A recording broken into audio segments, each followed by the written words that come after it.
La première fois que j'ai entendu parler de l'expérimentation territoire zéro chômeur de longue durée, c'était à l'automne 2014.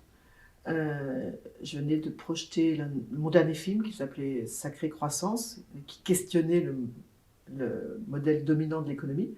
Et à la fin du débat, euh, un militant de la TD Carmonde, en fait, est venu me voir et m'a dit: Est-ce que vous avez entendu parler de ce projet?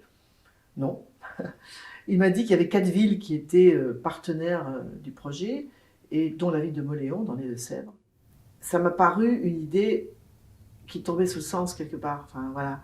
Et je me suis dit, cette idée, elle est tout simplement géniale, quoi. Pour trouver une chaîne qui s'engage au départ, c'est pas évident, en disant il y aura peut-être une loi qui va permettre l'expérimentation. Donc c'était un pari.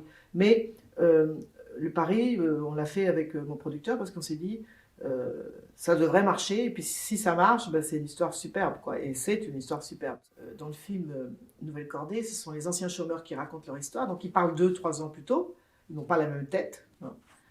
C'est très impressionnant et c'est très touchant. Et c'est aussi la preuve que finalement, en peu de temps, quand on donne des conditions aux gens, hein, de se reconstruire, on leur permet de se reconstruire en leur donnant un travail, hein, eh bien, ça va vite en fait. C'est quand même une bonne nouvelle quelque part, hein. Enfin, moi j'ai vu des alcooliques qui sont plus alcooliques, des déprimés qui prennent plus de médicaments. Enfin, bah, et finalement, c'est que 3 ans, hein. J'espère qu'il sera vu dans beaucoup de salles de cinéma et que partout on se rassemblera pour s'interroger sur le modèle économique actuel, hein, qui est très cruel pour beaucoup de nos concitoyens, n'est-ce pas?